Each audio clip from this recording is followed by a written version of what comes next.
სალამი, მოგესალმებით. ჩვენ ვაგრძელებთ ჯონ მაკარტურის საუბრების ქართულ ენაზე ატვირთვას და დღეს შემოგთავაზებთ თემას ქრისტიანული თავისუფლების პრინციპები.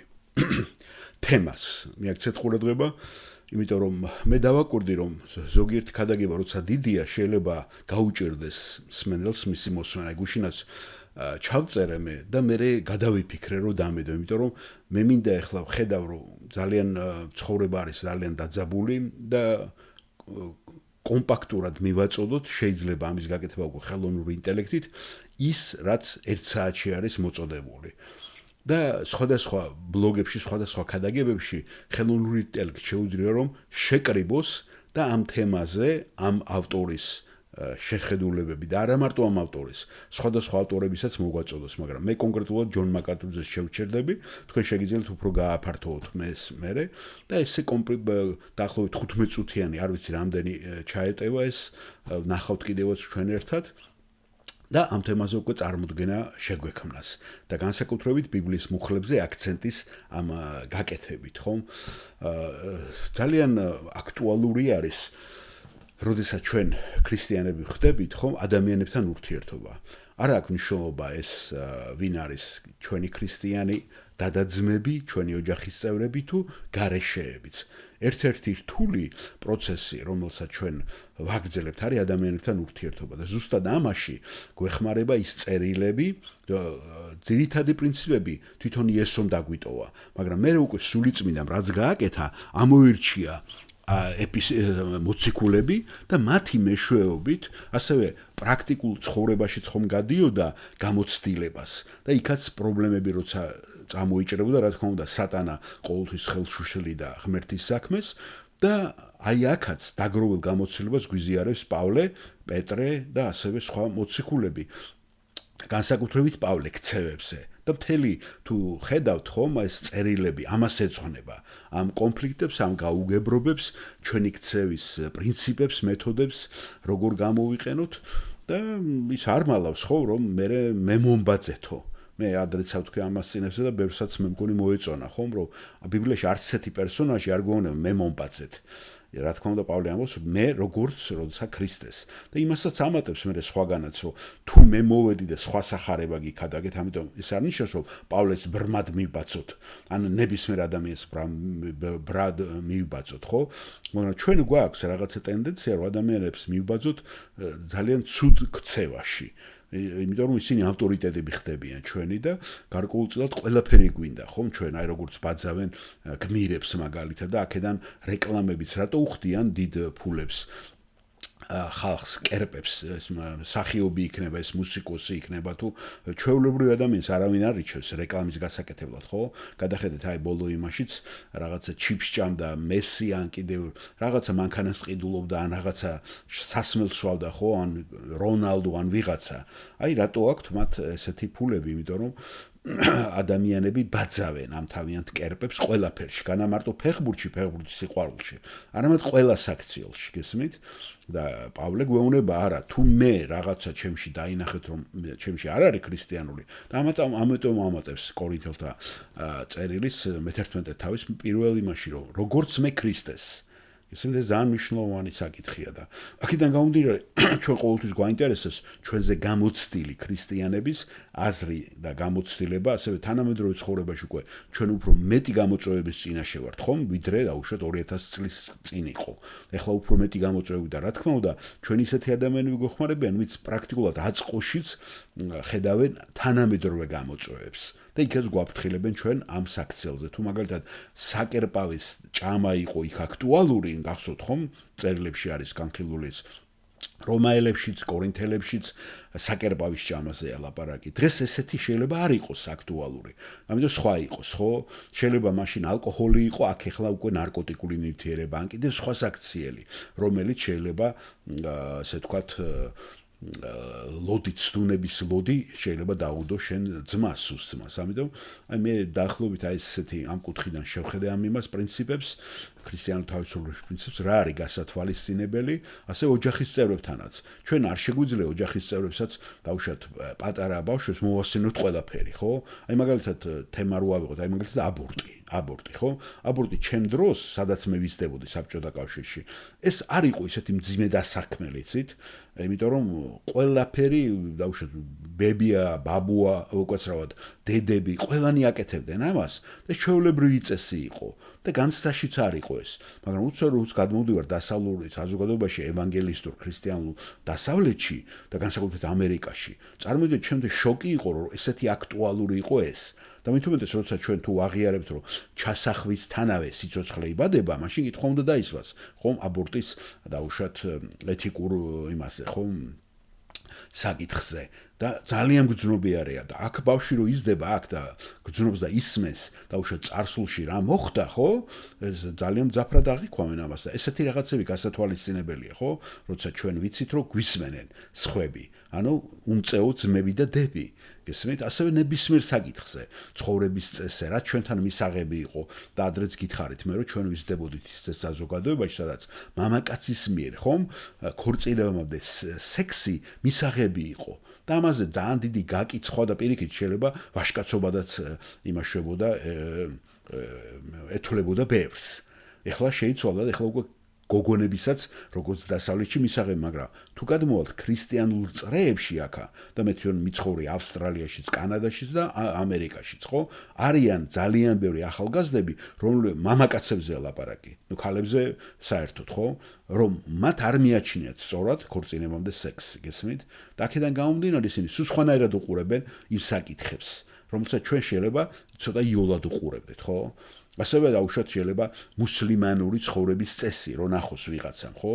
დაუშვათ მრავალცოლიანობა სადაც არის მისაღები, ან კიდევ თუნდაც მორმონებთან რომ არის მიღებული, ხო? აქ ახლა თანამედროვე ცხოვრებაში უფრო ტოლერანტული იქნებიან ტრანსგენდერის მიმართ და თუნდაც ჰომოსექსუალისტური ქორწინების მიმართ, ხო? მსგავსი სქესიანთა ქორწინების მიმართ, ვიდრე დაუშვათ ამ ფორმის მიმართ. და ამას შეიძლება შოქში მოიყვანოს ძალიან ბევრი თანამედროვე ახალგაზრდა. თუნდაც ევანგელისტურ წრეებში, რომ იცოდეთ, იმიტომ რომ ისინი იზრდებიან ისეთ საზოგადოებაში, სადაც საზოგადოებრივი კანონები თლიანად შეცვლილია და არ გავს იმას ძველ ბიბლიურ კანონებს. ამიტომ ეს ყველაფერი გასათვალისწინებელია, როცა ჩვენ ურთიერთობა გვაქვს ამ სამყაროსთან. და ამ სამყაროში ხო გითხარით ძალიან მრავალფეროვანი, განსაკუთრებით ისეთ ქვეყნებში, სადაც კანადა, სადაც არის ამერიკაშიც, რა თქმა უნდა, ავსტრალიაშიც, მაგრამ კანადა განსაკუთრებით ძალიან მრავალი რელიგიის, მრავალი ეთნიკური ადამიანი და თავის ცხოვრების წესებითაც. აი მე ხშირად მიწევს ადრეც ვთქვა უნივერსიტეტებში ჩემი პროფესიის გამო სტუდენტებთან ურთიერთობა და გამოვცდი, ძალიან გავუცდი, რომ დღეს ესე თქვათ ბურკა რო არის თავსაფარ მოხვეული გოგონები, ხომ, ჩვეულებრივად ურთიერთობენ დაუშვათ იმებთან, ჰომოსექსუალისტ ან ლესბოსთან ან ლიბერალ ახალგაზრდებთან. ხედავთ, მათაც დათმეს ეს. ლაპარაკი ახალგაზრდებზე. ის მანდაც იცვლება სიტუაციები, იმიტომ უნივერსიტეტში უწევთ სიარული და გარკვეულწილად ახლა ისინი არიან უფრო ტოლერანტულები, მე მახსოვს ჩარლი კირკსაც კითხვებს რო უსვენ, ვიდრე კონსერვატორი ქრისტიანები. გესმით? ნახეთ, იმიტომ რომ ეს არის პოლიტიკური რელიგია ისლამი და ისინი ცდილობენ გავრცელებას. და ამიტომ დათმეს ბევრი საკითხები ლიბერალური, რომ საზოგადოებაში მისაღები იყვნენ. და დღეს მე მაგალითად როცა ჩამიტარეს, დღეს ვიგულისხმე ამ პერიოდში, ამ ასწინებზე ჩამიტარეს სწავლება და ტრეინინგი, ხომ? იქ მითითებული იყო დისკრიმინაციულ ჯგუფებში, როგორც მუსლიმანი, ასევე ასე ვთქვათ, LGBT-ის წარმომადგენლები. გესმით, ორივე მითითებული იყო, რომ შეიძლება ორივესთვის შეურაცხყოფა მიგვეყენებინა. ასე რომ, როცა მუშაობენ, ეს ჯგუფები ნახეთ, ერთად გააერთიანა სეკულარიზმმა და ჰუმანიზმმა. მაგრამ ქრისტიანი კონსერვატორები ისევ რჩებიან, ასე ვთქვათ, კაცრად მოწინააღმდეგებს. ყველაზე არ გულისხმობ ყველა მუსლიმანზე, მაგრამ ძირითად სპექტრს გეუნებით, რა ხდება დაუშვათ აკადემიურ წრეებში. ხედავთ? და თავსაფარ მოხვეული გოგონები შეიძლება ქვევით უფრო სექსუალურად გამოიყურებენ, მაგრამ თავსაფარი რაღაცა იდენტობის აღწერი არის. და ჩვეულებრივად გამიკვირდა, რომ ერთად მეგობრობდნენ და ერთად დაუშვათ ურთიერთობდნენ ერთმანეთთან. და ხედავთ, ესენი რაღაცნაირად უკვე გაცდნენ უკვე ქრისტიანულ სიყვარულს და უფრო მეტად ტოლერანტული უნდათ რომ გამოჩნდნენ. აქაც შეჯიბრია გარკვეულწილად. დასავლურ საზოგადოებაში ახლა ძალიან იზრდება ეს ციფრი და ძალიან აი განსაკუთრებით ესე თქვათ 2001 წლის 12 სექტემბრის ამბების შემდეგ, როცა ბინ ლადინმა ააფეთქეს ხომ ის კოშკები ნიუ-იორკში, შეიცვალა დამოკიდებულება მათამი და ბევრგან მწვანე შუქი აენთოთ მუსლიმანებს, რომ იოლად ჩააბარონ ასევე პრივილეგიები, როგორც დაუშვათ ადგილობრივ აბორიგინელებს. მიეცათ ეს უფლება და ნახეთ რა ტექნიკური ნაბიჯი გადაიდგა. აი განსაკუთრებით კანადას ვაკურდები და მე ამერიკაც რა თქმა უნდა ამ ნაბიჯებზე მეც რომ ლიბერალური აკადემიური წრეები თითქმის ერთ ნაბიჯ ვიდიან. ვიღაცა წინ უსწრებს და მე ისინი იძულებულები რა ადაპტაცია გააკეთონ. რა თქმა უნდა ეს ევროპაშიც უკვე დიდი ხანია დაწყებულია. გადახედეთ საფრანგეთის მიდგომას ამ საკითხებთან, ასევე ინგლისის გესმით, არ აქვს მნიშვნელობა ხალხის დემონსტრაციები. მე გეუბნებით establishments და აკადემიურ წრეებს, საიდანაც იდეები იბადება, რომ მოაწესრიგონ საზოგადოებრივი ურთიერთობები. და ნახეთ, აი ქალაქის მერიის არჩევნები პოლიტიკაშიც ყველგან აბსოლუტურად, ხო? ამ გააქტიურებას ხედავთ და არ გებენ და საბოლოოდ ჩვენ მივდივართ უკვე ანტიქრისტეს მოსვლის ჟამამდე, სადაც უკვე ტოლერანტობა და ეს უკვე გათანაბრდება და ლიბერალური გახდება ძალიან ბევრი შეხედულებები. და აქედან გამომდინარე ამ თვალსაჩინოდან გამომდინარე, ჩვენს ბავშვებსაც, ჩვენ შვილებსაც ხო უწევს და ჩვენ გვიწევს ახალგაზრდებთანაც ურთიერთობა. როგორი ორიენტაცია გავწიოთ, რომ ისე რომ ჩვენ პრინციპები არ დავარღვიოთ, რაც მთავარია და ამავე დროს გათვალისწინებული იქნას ის რეალობა, სადაც ჩვენ გვიწევს მოღვაწეობა და ურთიერთობა. აი მოусმინოთ ახლა ამ იმას, მე წაგიკითხავთ უბრალოდ, ამოკრეფილია ეს თვითონ ჯონ მაკარტურს კი არ უთქვია, ამოკრეფილია მისი ქადაგებებიდან და ერთი ბლოგ პოსტით შეხვდა, ამიტომ ბლოგ პოსტებსაც ბლოგერიც იყო ჯონ მაკარტური და იქაც აზიარებდა თავის შეხედულებებს. მე მანამდე წავიკითხავ იმ ძირითად ბიბლიურ მუხლებს, სადაც ამ თემებზეა ლაპარაკი და მე გადავალ იმაზე თუ როგორ უყურებს ჯონ მაკარტური ამ საკითხებს. ეს პირველი არის რომაელთა მე-14 თავი. მე რამოდენიმე მუხლს წავიკითხავ, მე-10 მუხლიდან. მაშ რატომ განიკითხავ შენ ძმას და ამცირებ? ჩვენ ხომ ყველანი წარდგებით ღვთის სამსჯავროს წინაშე. რადგან წერია ცოცხალი ვარ ამბობს უფალი, ჩემს წინაშე მოიდრიკება ყოველი მუხლი და ყოველი ენა აღიარებს ღმერთს. ესე იგი ყოველი ჩვენგანი საკუთარი თავისთვის ჩააბარებს ღმერთს ანგარიშს. ამიტომ ნუღარ განმიკითხავთ ერთმანეთს, არამედ იმჯელეთ იმაზე, რომ შებრკოლება ან ცდუნება არ დაუდოთ ძმას. აი ეს ცნობილი, ყველაზე ცნობილი და ამას გარკვეულწილად კორინთელებშიც იმეორებს მერვე თავში და ახლა წაგითხავთ მერვე თავს პირველი კორინთელებიდან. მე-9 მუხლიდან. მაგრამ გაფრთხილდით, რომ ეს თქვენი თავისუფლება და აბკოლება არ გახდეს უძლურთათვის, ვინაიდან თუ ვინმე დაგინახავს, შენ რომელსაც გაქვს ცოდნა, საკერპეში მჯდომარეს, მოგითხარით, მაშინ აქტუალური ეს იყო კორინთელებში, საკერპეში, როდესაც დაუშვათ ყიდულობდნენ იაფიან ხორცს, ხო? განა მისი უძლური სინდისი არ განაწყობს მას, კერპ შენაჭირვის საჭმელად და შენი ცოდნის მეშვეობით დაიღუპება შენი უძლური ძმა, ვისთვისაც მოკვდა ქრისტე. ამგვარად თუ სცოდავთ ძმების მიმართ და აჭრილობთ მათ, აზიანებთ შეიძლება ითქვათ უძლურ სინდის დააღავთ მათ სინდის. ამიტომ ქრისტეს მიმართ სცოდავთ. ამიტომ თუ საჭმელი აბკოლებს ჩემს ძმას, უკუნისამდე აღარ შეჭვან ხორცს, რათა ჩემი ძმა არ დავაბკოლო. ეხლა ესეთი ქვესათაური შეიძლება ამას ჩვენ მოუძენოთ გადაწყვეტილების მიღების სიმარტივე. პირველი არის ამ პრინციპში პატივისცემა. ადვილია დაგვაუწყოს, რომ ყოველთვის არიან ადამიანები, რომლებიც აკვირდებიან ჩვენ ცხოვრებას. ეს შეიძლება იყოს თქვენი შვილები, და-ძმები, კოლეგები, მეგობრები ან მეზობლები. შესაძლოა სრულიად უცხო ადამიანებიც კი იყვნენ, რომლებიც რეგულარულად ხედავენ, აკვირდებიან თქვენს აქციელს. მიუხედავად იმისა, თუ ვინ ხედავს, ჩვენი ცხოვრების ძალიან მცირე ნაწილი სრულ კონფიდენციალურობაში მიმდინარეობს.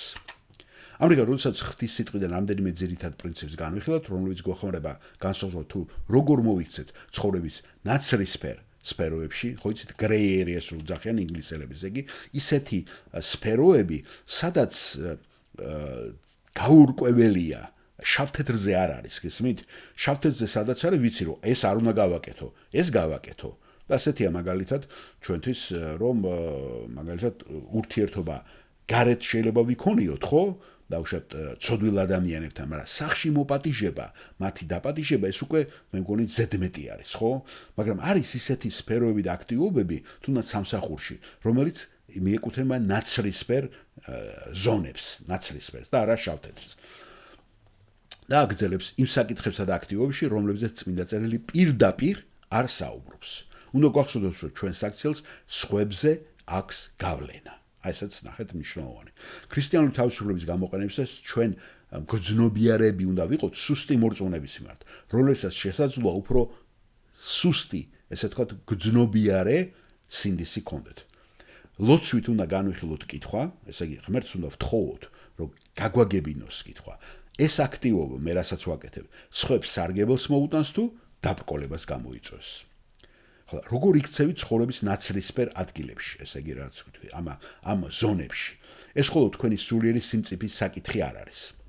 სხვა ნაკლებად მოწიფული მორწმუნეებისათვის მიცემული მაგალითის ხარისხი უნდა იყოს თქვენი გადაწყვეტილებების საფუძველი. ვიმეორებ, სხვა ნაკლებად მოწიფული მორწმუნეებისათვის მიცემული მაგალითის ხარისხი უნდა იყოს თქვენი გადაწყვეტილებების საფუძველი. ესე იგი, რა გავლენას მოახდენს ეს სხვებზე, ეს უნდა იყოს გადაწყვეტილების საფუძველი. გავაკეთო თუ არა. ეს ნამდვილად პატივისცემაზეა დამოკიდებული. რა არის თქვენთვის უფრო მნიშვნელოვანი? თქვენი თავისუფლების გამოყენება თუ სხვა მორწმუნეების სულიერი ზრდის წახალისება? და როდესაც მათ საკუთარ თავზე მნიშვნელოვნად მიიჩნევთ, მათ სულიერ ინტერესებს საკუთარ თავისუფლებაზე მაღლა აყენებთ, თქვენ ქრისტეს მაგალითს მიყვები და აქ უკვე ფილიპელთა მოყავს ჯონ მაკარტუს ფილიპელთა წერილის მეორე თავის პირველი და მეხუთე წაგიკითხავთ. მაშინ თუ არის რაიმე უგეშისცემა ქრისტეში, თუ არის სიყვარულით გამხნევება, თუ არის სულიერი მოზიარობა, თუ არის გულითადობა თანაგრძნობა, სრულქმნელი ჩემი სიხარული, ერთსა და იმას იზრახავდეთ, გქონდეთ ერთი და იგივე სიყვარული, იყავით ერთსვლოვანი და ერთაზროვანი.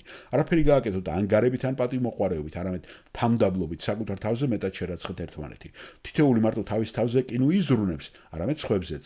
ის ზრახვანი იქონია თქვენში, რაც ქრისტე იესოშია.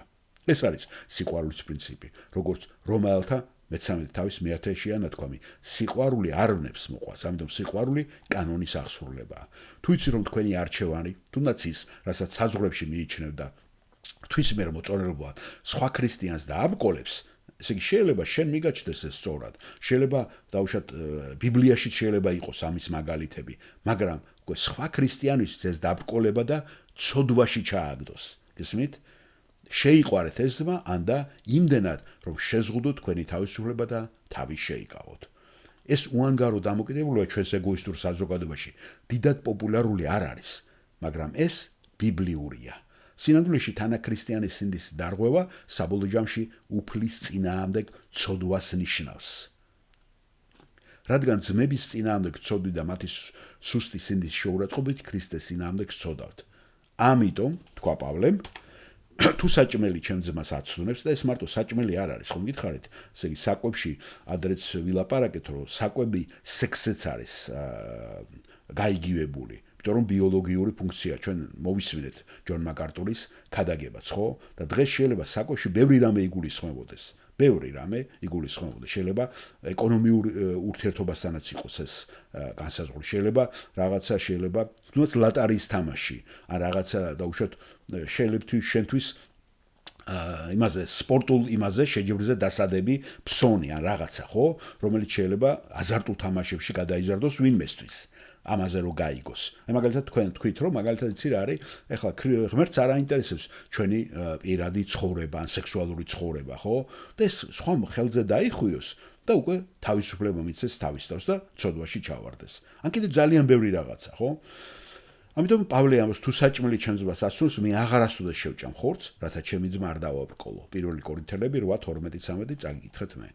როდესაც საქმე ჩვენი თავისუფლების განხორციელებას ეხება, ნაკლებად უნდა ვიზრუნოთ ჩვენი ქრისტიანული თავისუფლებით სრულტკბობაზე და უფრო მეტად უნდა გავამახვილოთ ყურადღება იმაზე, თუ როგორ შეუძლია ჩვენ ქცევას ნაცრისფერ ამ ადგილებში, ნაცრისფერ, ესე იგი, ზონებზე ლაპარაკი, ხო, ნაცრისფერი ადგილები, ფიზიკურ ადგილებზე კი არ არის ლაპარაკი, არამედ ქცევის ადგილებზეა. სხვების სულიერი ზრდის გაძლიერება და წახალისება. და ჯონ მაკარტური ამ საკითხს, ანუ ძმისათვის დაბრკოლების ლოდის დადებას, ქრისტიანული თავისუფლებისა და სიყვარულის კანონის კონტექსტში განიხილავს. მის სწავლების მიხედვით ამ თემაზე რამდენიმე მთავარი პრინციპი არსებობს. პირველი, სიყვარული უფრო მაღლა დგას, ვიდრე პირადი თავისუფლება. მაკარტური ხაზს უსვამს, რომ ქრისტეში ჩვენ გვაქვს თავისუფლება იმ საკითხებში, რომელსაც ბიბლია პირდაპირ არ გრძალავს, მაგალითად გარკვეული საკვები, სასმელი და კულტურული ჩვევები. აი მაგაზეც ყოველთვის გავიხსენებ იმას, რომ ჩვენ კულტურაში მაგალითად მე 5 წლის ვიყავი, მგონი 4 წლის პირველად ჭურის თავზე ბაბუა ჩემის მეზობელმა რომ დამიძახა, არ დამოუწყება ისე მასაც ნიკოლოზი ერქვა. კალანდაძემ და დამალევინა პირველად ღვინო. აი მე მახსოვს პირველი ღვინის დალევა. ჭურის თავზე, წითელი ღვინო იყო, ძალიან კარგი და პირველად მან გამასინჯა.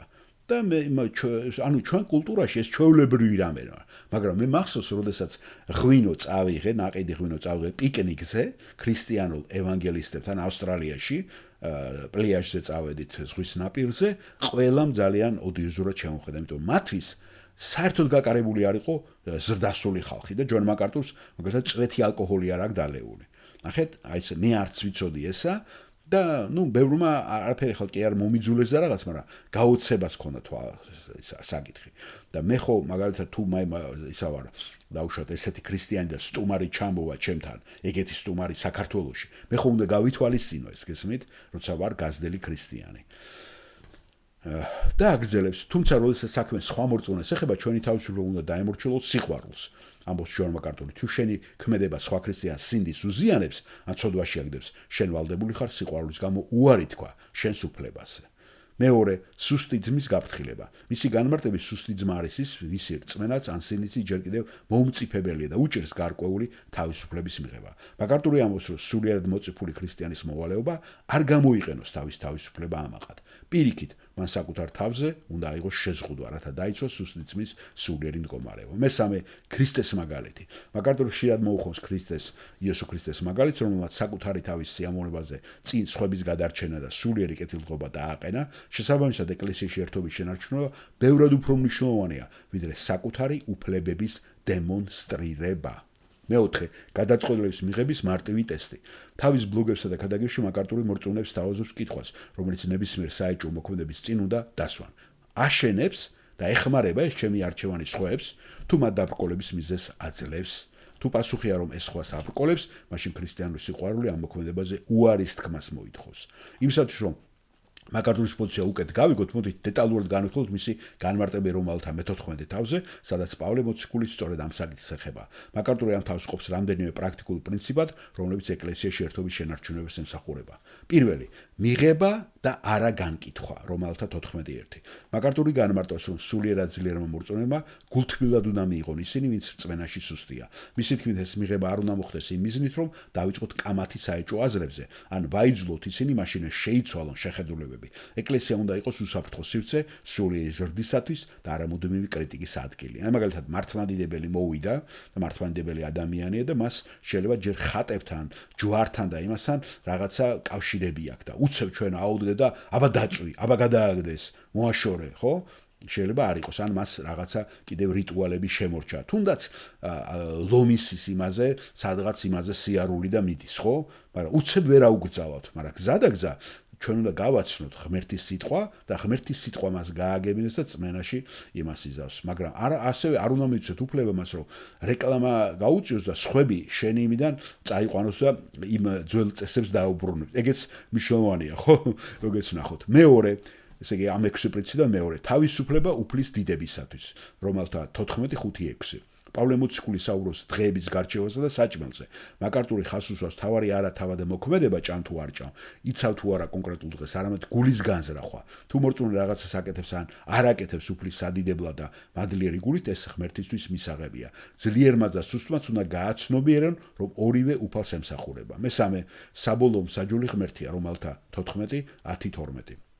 შეგი რატომ განიკითხავ შენ ძმას, სვავს კითხვას პავლე. მაკარტური შეგვაგონებს, რომ თითოეული ქრისტიანი წარსდგება ქრისტეს სამჟავროს წინაშე ბემასით. ეს არ არის განსასჯელი, ეს არის საჩუქრების, ასე ვთქვათ, ჩვენი საქმეებით, რა საქმეებით ჩავიდით, შესაბამის საჩუქრების. ეს განსხვავდება იმ დიდი თეთრი ტახტისაგან, რომ ვიცოდეთ. ბემასიტი, ესე იგი ბემა ტახტი. ვინაიდან ჩვენ ყველანი ღმერთის წინაშე ვაგებთ პასუხს საკუთარ ცხოვრებას, ჩვენ არ აქვს უფლება ვიყოთ სხვების მსაჯულები იმ საკითხებში, სადაც ბიბლია პირდაპირ ცნებას არ გვაძლევს. მეოთხე, დაბრკოლების ლოდის პრინციპი, რომელთა 14:13-15 ჩვენ წავიკითხეთ ეს. ეს არის თავის ცენტრალური ნაწილი, ხედავთ, ამ თავის ცენტრალური ნაწილი არის ეს, დაბრკოლების მიცემა ძმისადმი. მაკარტური განმარტავს, რომ თუ შენი ქმედება, თუნდაც ბიბლიურად ნებადართული, შენ ძმას გულს ტკენს, სინდის უბილწავს, ან სულიერად აზიანებს, შენ უკვე აღარ იქცევი სიყვარულით. ის ამბობს, შენი თავისუფლება არასდროს არ უნდა გახდეს სხვისი სულიერი განადგურების მიზეზი. მეხუთე, მშვიდობისა და ურთიერთშენების ძიება, რომელთა 14-19. მაკარტურის დასკვნით, ქრისტიანის მიზანი ყოველდღიურ ცხოვრებაში უნდა იყოს მშვიდობის ხელშეწყობა და ერთმანეთის სულიერი შენება, ედიფიკაცია. ძლიერი მორწმუნე არის ის, ვისაც შეუძლია საკუთარი უფლებების დათმობა სხვისი სულიერი სიკეთისათვის. თუ გსურთ, შეგვიძლია, ეს ჩვენ შემოგთავაზე ხელოვნურმა ინტელექტმა და მეც დავთანხმდი კიდევ არის რამოდენიმე 4 პრინციპი იმისათვის რომ ეს პრინციპები ცხოვრებაში გამოიყენოთ ჯონ მაკარტური თავაზობს თანამედროვე მაგალითებს ისე კონკრეტულ ნაბიჯებს კონფლიქტის მოსაგვარებლად. აქ მოცემულია ორივე მიმართულება, რაც დაგეხმარეთ ამ საკითხის პრაქტიკულ დანახვაში. პირველი, პრაქტიკული მაგალითები თანამედროვე ცხოვრებიდან. მაკარტური აღნიშნავს, რომ დღეს საეჭვო საკითხები, ლაპარაკია ესეთ ნაცრისფერ იმაზე. ბიბლიაში პირდაპირ არ არის აკრძალული, მაგრამ აზრთა სხვადასხვაობას იწვევს, ხშირად უკავშირდება გართობას და მედიას. გარკვეული ფილმების ყურება, მუსიკის მოსმენა, ვიდეო თამაშები. შენთვის ეს შეიძლება უბრალო გართობა იყოს, მაგრამ სხვა მორწმუნისათვის სერიოზული სულიერი ბრძოლის ანცნობის წყარო იყოს. მე მახსოვს კითხვები და პასუხებში ბანკოს თამაშიც იყო ლაპარაკი და ჯონ მაკარტონმა თქვა, რომ ჩვენც თამაშობდით უვნებელ დაუშვათ რაღაცა კარტის თამაშს ბანკოს. მაგრამ თუ ეს ადამიანს ამიდრეკილება აქვს და ძველად აზარტული იმიდან მოდის, ხო? შეიძლება შენ იმას აქნა დააზიანო. შემდეგი ჩაცმლობის სტილი, აი აქაც ხომ, გარეგნობას და ჯონ მაკარტური იმაზეც გადის სვირინგებზეც. ბიბლიური სინკაცრით არ უყურებს ჯონ მაკარტურის სვირინგების გაკეთებასაც რომ იცოდეთ, რომ ამონაკაწრები სხვა რამეაო, რაც იყო ძველ კულტურებში და ეს სვირინგი ცოტა სხვა რამეაო. მე ჯონ მაკარტურის აზრს გეუბნებით. კულტურის შეხედულების შესახებ თუ რა არის შესაძერისი ქრისტიანისათვის. მე ალკოჰოლის მიღებას მცირე რაოდენობით თრობის გარეშე, რაც ზოგიერთ კულტურასა თუ ეკლესიაში მიღებულია. და იცით, ბევრი კათოლიკეები ჯონ მაკარტონი მიდიან და კათოლიკეებისთვის როგორც მართლმადიდებლებში მისაღებია ეს. გესმით? მაგრამ ზოგან პროტესტანტულში წვენებს ასმევენ, როცა ზიარება არის და ღვინოს საერთოდ არ ეკარებიან.